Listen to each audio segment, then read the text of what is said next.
कार्यकर्ता सर्वोपरी म्हणत आमदार देवेंद्र कोठे यांनी सर्वसामान्य निष्ठावंत भाजप कार्यकर्त्याच्या घरी पंतप्रधान नरेंद्र मोदी यांचा मन की बात हा कार्यक्रम ऐकला। रविवारी झालेल्या या कार्यक्रमानंतर नागरिकांनी आमदार देवेंद्र कोठे यांच्या या भूमिकेचे कौतुक केले। पंतप्रधान नरेंद्र मोदी यांचा मन की बात हा कार्यक्रम सर्वसामान्य नागरिकांमध्ये प्रचंड लोकप्रिय आहे। पंतप्रधान नरेंद्र मोदी देशभरातील नागरिकांशी संवाद साधतात। आमदार देवेंद्र कोठे हा कार्यक्रम नियमितपणे मतदारसंघात उपस्थित राहून पाहतात। रविवारी आमदार देवेंद्र कोठे यांनी भाजपचे जुने आणि निष्ठावंत कार्यकर्ते असलेले शक्ती केंद्र प्रमुख दास भंडारी यांच्या घरी जाऊन मन की बात हा कार्यक्रम ऐकला। दास भंडारी हे भारतीय जनता पार्टीचे पूर्ण वेळ काम पाहतात।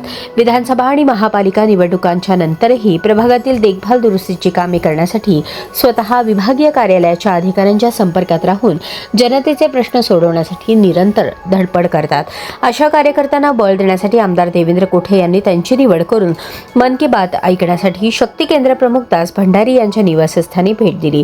यावेळी नगरसेवक मेघनाथ येमूल उपस्थित होते। पत्र्याचे घर असलेल्या सर्वसामान्य कार्यकर्त्याच्या घरी भेट देऊन त्यांच्यासोबत चहापान करत कार्यकर्त्यांची, कुटुंबियांची तसेच परिसरातील नागरिकांची विचारपूस करण्याच्या आमदार देवेंद्र कोठे यांच्या या कृतीचे नागरिकांनी कौतुक करत समाधान व्यक्त केले।